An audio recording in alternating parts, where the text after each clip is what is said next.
நெஞ்சத்துக்கு இல்லாதே இன்றைக்கான எபிசோடில் என்ன நடக்க போகுதுன்னு பார்க்கலாம் வாங்க. என்னோட ரிவ்யூ பிடிச்சிருந்தா லைக் பண்ணுங்கள். கௌதம் வந்துட்டு ரொம்ப டென்ஷனாக இருப்பார். இவ்வளோ பெரிய பிஸ்னஸ் டீலெலாம் நான் ரொம்ப சாதாரணமாக ஹேண்டில் பண்ணியிருக்கேன். ஆனால் இப்போ மாயாவோட விஷயத்தில் எனக்கு ஒரே குழப்பமாக இருக்குது. அந்த குடும்பமே ஒரு ஃப்ராடு குடும்பம், ரொம்ப மோசமான குடும்பம். அவங்க எப்படி பேசுகிறாங்கன்னு தெரியுமா அவனுக்கு? அந்த மாதிரி குடும்பத்தில் மாயா எப்படி போய் வாழ முடியும் அப்படின்லாம் ரொம்ப டென்ஷனாக பேச, அப்போ சந்தோஷ் வந்துட்டு, இங்கே பாரு கௌதம், நீ ரொம்ப தப்பாக புரிஞ்சிட்ருக்க. நான் விசாரித்த வரைக்கும் அவங்க நல்ல ஃபேமிலி தான். பணத்தில் வேணால் நம்மளை விட அவங்க குறைவாக இருக்கலாம், ஆனால் குணத்தில் எல்லாருமே ரொம்ப நல்லவங்க. நான் விசாரித்த வரைக்கும் பையனோட அப்பா தமிழ் வாத்தியார், பையனோட அக்கா வந்துட்டு கோச்சிங் சென்டரில் இங்கிலீஷ் கிளாஸ் எடுக்கிறாங்க.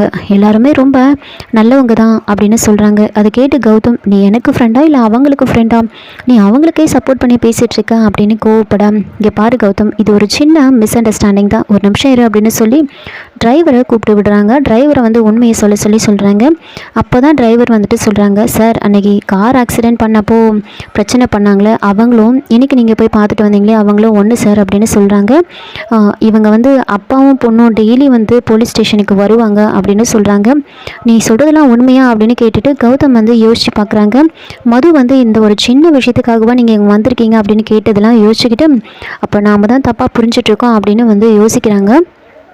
அப்போது சந்தோஷ் கௌதமுக்கு புரிய வைக்கிறாங்க. நான் தான் சொன்னேன்ல, அவங்க ரொம்ப நல்ல ஃபேமிலி தான் அப்படின்னு சொல்கிறாங்க. இன்னொரு பக்கம் ஜீவா ரொம்ப ஆர்வமாக வீட்டுக்கு மது கிட்ட, கௌதம்ன்றவர் இங்கே வந்தாரா, என்ன சொன்னாரா அப்படின்னு கேட்க, அது ஒன்றும் இல்லைடா, அந்த காருக்காக காம்ப்ரமைஸ் பேசுறதுக்காக வந்தார் அப்படின்னு சொன்னதுமே, ஐயோ அக்கா, அவர் அதுக்காக வரலக்கா, எனக்கும் மாயாக்கும் கல்யாண விஷயத்தை பற்றி பேசுறதுக்காக வந்தார் அப்படின்னு சொல்கிறாங்க. இதை கேட்டதுமே அவங்க அம்மா அவர் மாயாவோட கல்யாண விஷயத்தை பற்றி பேசுறதுக்காக எதுக்காக வரணும், அவர் யார் அப்படின்னு கேட்க, அம்மா தங்கச்சியோட கல்யாணத்தை பற்றி பேச அண்ணன் தானே வருவார் அப்படின்னு சொன்னதுமே அவங்க அம்மா ஷாக் ஆகுறாங்க. என்னடா சொல்கிற அப்படின்னு கேட்க, கௌதம் பழனிசாமி மாயாவோட அண்ணன் அப்படின்னு சொல்கிறாங்க. அதை கேட்டு, என்னது மாயாவோட அண்ணனா, அவ்வளோ பெரிய பிஸ்னஸ் மேனோட தங்கச்சியா மாயா அப்படின்னு ஷாக் ஆகிட்டு அப்படியே மயங்கிடுறாங்க. அதுக்கப்புறம் தண்ணிலாம் கொடுத்து எழுப்புறாங்க. உடனே கண் முழிச்ச உடனே மதுவை பயங்கரமாக திட்டுறாங்க. இப்படி எல்லாத்தையும் கெடுத்து நாசம் பண்ணிட்டியே, நம்ம பையனை தேடி அதிர்ஷ்டலட்சுமியை இப்படி திருப்பி அனுப்பிட்டியே, என்ன ஏதுன்னு கேட்காம இப்படி பண்ணிட்டியே, மொத்தமாக போச்சே கடவுளே, இந்த சம்பந்தம் எப்படியாவது நல்லபடியாக முடிஞ்சிடணும், நீ தான் எனக்கு துணையாக இருக்கணும் அப்படின்னு மதுமிதா மேலே பயங்கரமாக கோவப்படுறாங்க.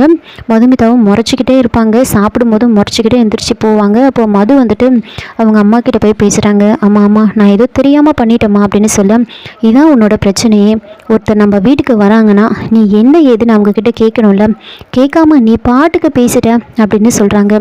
அப்போது அவங்க தங்கச்சிலாம் மதுக்கு சப்போர்ட்டாக பேசுகிறாங்க. அம்மா நீ என்னம்மா பேசுகிற, நீ கொஞ்ச நேரத்துக்கு முன்னாடி தான் அக்கா அவங்கள லெஃப்ட் அண்ட் ரைட் வாங்கினாங்கன்னு அவ்வளோ பெருமையாக பேசினேன், இப்போ இப்படி திட்டுறா அப்படின்னு சொல்ல, அவங்க தம்பி ஜீவா மதுவுக்கு சப்போர்ட் பண்ணுறாங்க. அம்மா இது தெரியாமல் நடந்த விஷயம், இதுக்கு எதுக்கு நீங்கள் அக்கா மேலே கோவப்படுறீங்க அப்படின்னு அவங்களும் மதுவுக்கு சப்போர்ட்டாக தான் பேசுகிறாங்க. அப்போ அவங்க அம்மா உங்ககிட்ட இருக்கிற பிரச்சனையே இதுதான், அட்லீஸ்ட் யார் என்னன்னாவது நீ கேட்டிருக்கலாம்ல, கேட்டியா நீ அப்படின்லாம் சொல்ல, அப்போ மதுவோட அப்பா ரேணுகா எப்போத்துலேருந்து நீ இவ்வளோ நல்லவளாக மாறின அப்படின்னு சொல்லிட்டு இருக்காங்க. போங்க, நம்மளை தேடி அதிர்ஷ்டலட்சுமியை திருப்பி அனுப்பிட்டாலே அப்படின்னு மது மேலே ரொம்ப கோவமாக இருப்பாங்க. அதுக்கப்புறமா மது ஜீவா கிட்ட போய் பேசுகிறாங்க. ஆமாம் நீ எப்போத்துலேருந்து மாயாவை லவ் பண்ணுற, நான் இதெல்லாம் தெரிஞ்சே பண்ணலை, தெரியாமல் பண்ணிட்டேன் அப்படின்னு ரொம்ப ஃபீல் பண்ணி பேசுகிறாங்க. மாயாவை பற்றி கேட்குறாங்க. அப்போது ஜீவா அவளை பற்றி சொல்லிக்கிட்டே போகலாம், அப்படி இப்படின்னு ரொம்ப பெருமையாக பேசுவார். ஆனால் அப்படின்னு சொல்லும்போது இப்போ மது என்ன ஆனா அப்படின்னு கேட்குறாங்க.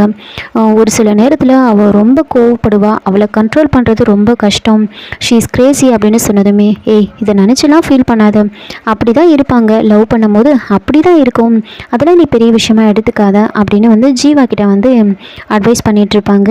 இன்னொரு பக்கம் மாயா சகுந்தலா கிட்ட கௌதம் அவங்க வீட்டுக்கு போய் பேசிட்டு வந்ததை பற்றி சொல்கிறாங்க. கௌதம் அவங்க வீட்டுக்கு போய் பேசிட்டு வந்துட்டானா அப்படின்னு கேட்க, ஆமாம்மா அப்படின்னு சொல்லிட்டுருக்க, அவர் என்னோட அண்ணனாச்சே, எனக்காக எதையும் பண்ணுவார் அப்படின்னு சொன்னதுமே கௌதம் இதை கேட்டிருப்பாரு.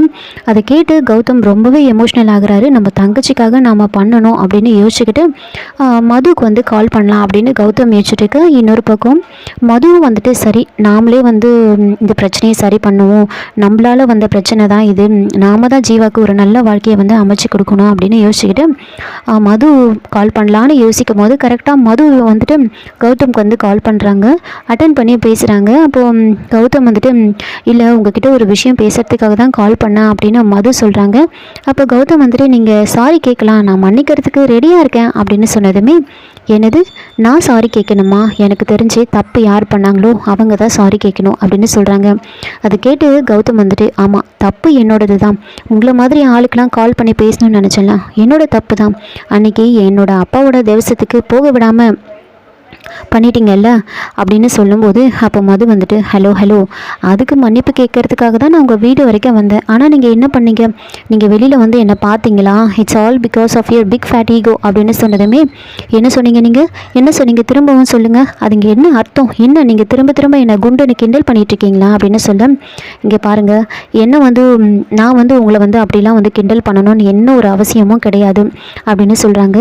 அதுக்கு கௌதம் வந்துட்டு இப்போ நீங்கள் சொன்னதுக்கு என்ன அர்த்தம், அதுதானே அர்த்தம், நீங்கள் குண்டுன்னு என்னை கிண்டல் பண்ணிகிட்டே இருக்கீங்க அப்படின்னா சொல்லும்போது அப்போது மது வந்துட்டு இங்கே பாருங்கள் உண்மை என்னென்னு தெரிஞ்சுக்கணும் அப்படின்னு நினச்சிங்கன்னா இப்போ சொல்கிறேன் கேளுங்க, நீங்கள் ஸ்லிம் கிடையாது, உங்களை மாதிரி உங்கள் ஈகோவும் ரொம்ப ஹெவியாக இருக்குது அப்படின்லாம் சொல்லி 2 பேரும் மாற்றி சண்டை போட்டுக்கிறாங்க. அதுக்கப்புறமா வந்துட்டு மது வந்து ரொம்ப கோபமாக பேசிட்டு ஃபோனை வச்சுருவாங்க. அப்போது கௌதம் வந்து யோசிக்கிறாங்க இந்த மாதிரி பொண்ணுக்கிட்ட நாம் எப்படி டீல் பண்ணுறது அப்படின்னு குழம்பி போயிருப்பார். இதோடு இந்த எபிசோடை வந்து முடிச்சிருக்காங்க. என்னோட ரிவ்யூ பிடிச்சிருந்தா லைக் பண்ணுங்கள், மறக்காமல் சப்ஸ்கிரைப் பண்ணுங்கள். தேங்க்யூ.